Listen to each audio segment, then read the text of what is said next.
If I could, for the next few moments, with your cooperation, would everybody just pause? How's that feel? Is that hard?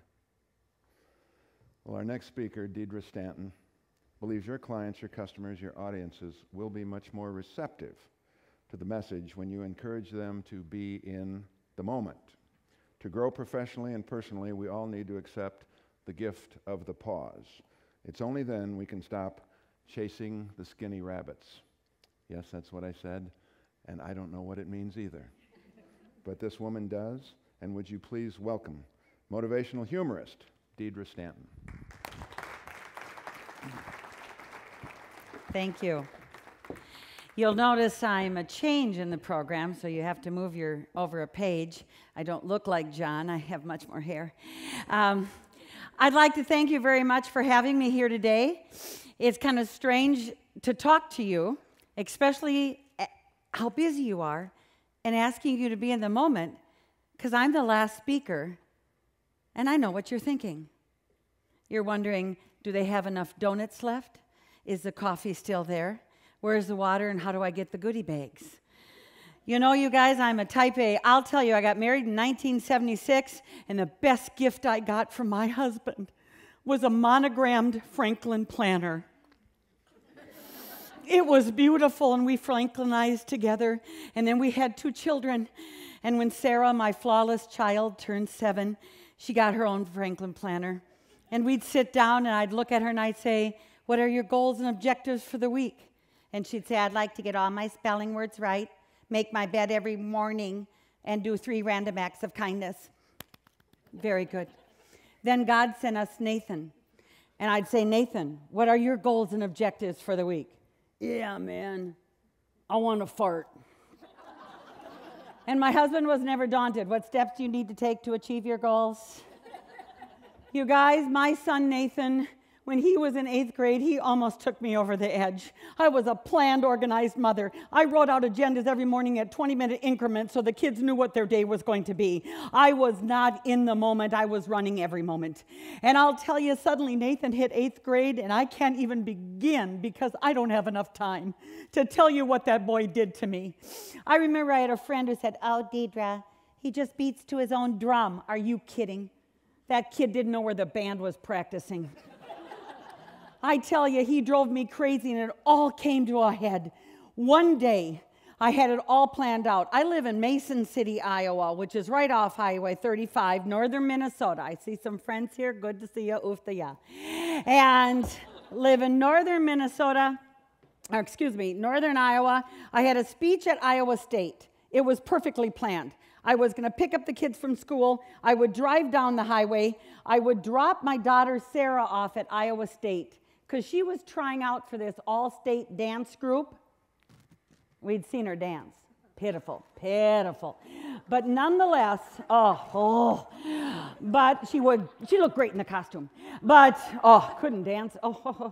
But that's okay, because I had about 22 minutes to restore her self-esteem, take her over to the hockey arena where my son had a game, drop them off, go give my speech, come back and pick them up, and on the way home, we do spelling words. It was beautiful. So I'm on Highway 35, and I'm going south, and I'm with Nathan, who was sitting there like, you know, in the seat like a hound dog. And I kind of look at him, and I said, "So, Nate, how was your day today?"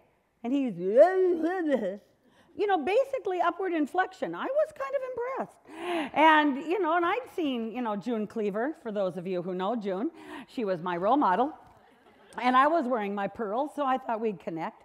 And I looked and I said, "Well, honey, did you get in any trouble today?"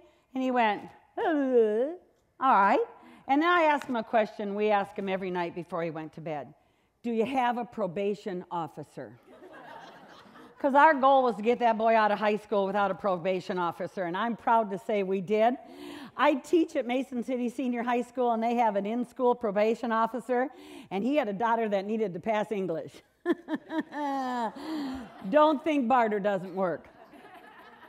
So we're driving along, and I'm about 22 minutes into and I'm about 7.5 minutes ahead of schedule. I am feeling quite perky. And I'm driving along in my little mother minivan, and I kind of look over at Nate, and all of a sudden Nathan sits upright. He looks at me, and he looks straight ahead, and he goes, "Oh, no!" Oh, my gosh, my mother heart just went boom, boom, boom, boom, boom, boom, boom, boom. I went, "What's wrong? What's wrong? Tell Mommy what's wrong." I thought he'd had an appendicitis, or I'd hit somebody and I'd missed it. And he looks at me and he goes, "Oh, man, yeah, I forgot my skates. Do you need them?" "Well, I play hockey." Oh, you guys, it was that moment that boy, I was just done.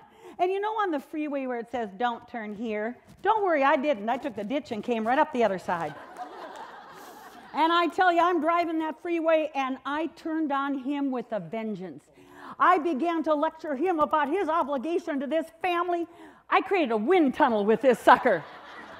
I grew my father's finger. I just, and I'm going, and Nathan's just kind of hanging there, and I suddenly realized that my steering wheel had become oval, and I'm driving back to Mason City, and as I am lecturing to him, he suddenly looks out the window and goes, "Whoa, man, look at the ducks."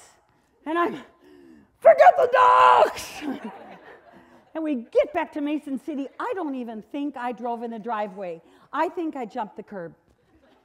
And I drove in and I said, "Get your skates," as a mother who loves. And he goes in, he gets his skates, he comes back and gets the car, and he goes, "I got to get there a little early because they got to be sharpened." I'm back on 35, and this is kind of a physics thing. You know, as anger grows in your body, your ability to push that little pedal down there, and Nathan's little head was glued back to his headrest. His little cheeks were flopping with centrifugal force. Now, if you're not from Iowa, I can guarantee you Highway 35 runs from the north to the south, and it will never be without road construction. Now, will you ever see a worker? No. They do not work. They put out porta potties that are not good, and then they put up some orange cones. And I truly believe there's someone on the overpass going, "Suckers." Well, I'll tell you, I didn't have time for those little orange cones that day. And I'm driving down the road with my little stick, and I'm lecturing Nathan, and I hit those coins, and they just bing, bing, bing, bing, and I zip through those suckers. And at this point, Nathan goes, "Hey, man, you better slow down." And I wish I could. But because of your irresponsibility to this family, I am now forced to break the law.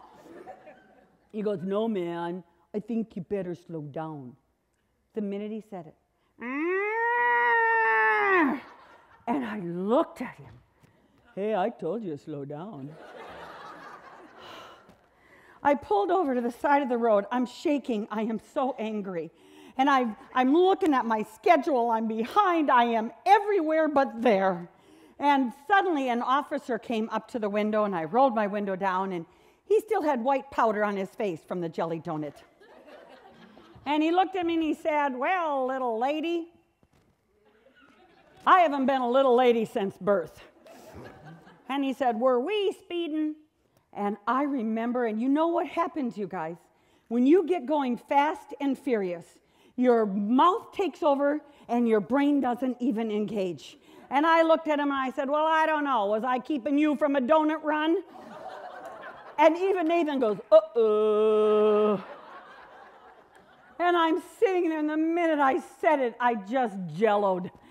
And I looked at him, and the officer took offense. Well, I don't know why. About 7 minutes or 8 minutes later, I am holding 3 tickets in my hand. Those cones mean something in Iowa, and all sorts of things. And Nathan's sitting in his little chair going, "Dad's gonna kill you." And I remember I'm apologizing, and I'm, saying, the officer at that point looked over at Nathan and said, "Son, you've got to remind your mother to slow down and follow the law." And Nathan goes, "Yeah, I told her to slow down." And then Nathan, who struggled academically, who had trouble synthesizing information, suddenly became an Einstein in my midst. And he looks at the officer and he goes, "Hey, wait a minute. Yeah, don't fines double in road construction?" And I remember sitting there going, "No, honey, I don't think so." They do. The officer took my tickets, doubled them, handed them back to me, and thanked Nathan for being a good civic citizen. I'd love to say to you that I looked at Nathan and I said, "Thank you for the lesson I've learned, sweetheart." "Are you kidding?" I said, "Put on your skates. Mommy's tying you to the bumper and we're going to see how fast you can go." Are you kidding? But it was sort of strange. I learned a lesson to be here, to be now, from Nathan. On the way home, he and Sarah are sitting in the back. Nathan doesn't talk about the tickets. He doesn't talk about anything. He's telling Sarah about the ducks. And I thought to myself, when was the last time I had slowed down, I had really listened, and I'd looked at ducks? You guys, fines double in road construction. You, your clients, the audience you're trying to meet, you get going so fast and so furious, you don't even know what's happening. Nathan has offered me many opportunities. When we were driving here, we went by a church where Nathan got married 3 years ago. I know, I'm stunned too. He found somebody that loved him. And we liked her. Matter of fact, 3 days before the wedding, I said, "You listen careful, honey, because we're not taking him back." And I don't have time to tell you the whole story, but needless to say, I was going to be, I know when you're the mother of the groom, you're supposed to show up, shut up, and wear beige. Yeah, right. I don't think so. I had more sequins on than Elvis. I had dyed shoes, matching purse, long skirt, slit up the side, and I was in fuchsia pink. I made sure I had an important moment, too. We were to go up and light the candles right before the bride came in. She was getting so much attention. And I went up in my fuchsia ensemble, and I lit my candle with the other mother. She was named Patty. She was dressed in navy blue. She blended with the carpet. I lit my candle, and I moved my leg just a little bit like Angela Jolie, just enough to say, kind of howdy hi. Lit my candle, and I looked at the crowd. And Patty was whipping that candle around like it was a torch. Finally, she lit her candle, and she goes, "Where do we go? What do we do?" I'm a natural leader. I said, "Patty, take my hand and follow me." It was at that moment that I realized life can change at any time. I took my first step in my dyed shoes and my fuchsia ensemble with matching purse and sequins top, and I thought to myself, I'm in the moment, and I'm falling. Then my other foot flopped around, and I thought, I am falling. Then I rolled 12 stairs down, and I thought, I am falling. And I have fallen. And Patty didn't let go, so I took her down with me. Now you have choices, fight or flight. I wasn't leaving without seeing that kid got married. Got up, looked at the crowd, waved my hand like the queen, and said, "For our next liturgy dance." Beautiful wedding. So what does Nathan do? Mails the video into America's Funniest Home Videos. Now I thought, we won't get on. I'm not a bigger woman falling off a horse or a man getting hit with a baseball bat. We were flown to New York City so we could see ourselves with 17 million other people on a big screen. But I wasn't worried. I really thought to myself, this is great. This is $100,000, people, $100,000. I live in Iowa. This butt's going to be on a beach in February. I was all ready to go, had witty statements. They came to vote. We didn't get a dime. You know who won? Some kid who had lost a tooth. Big deal. Had I known, I'd taken Patty's tooth out on the way down. But you guys, the bottom line is, I cannot offer anything really new or different. But what I can offer is for your audience to realize, to live in the moment, to accept what we get from life. And now, if you want to know how to not chase skinny rabbits, you give me a call. Deadra Stanton, thank you very much.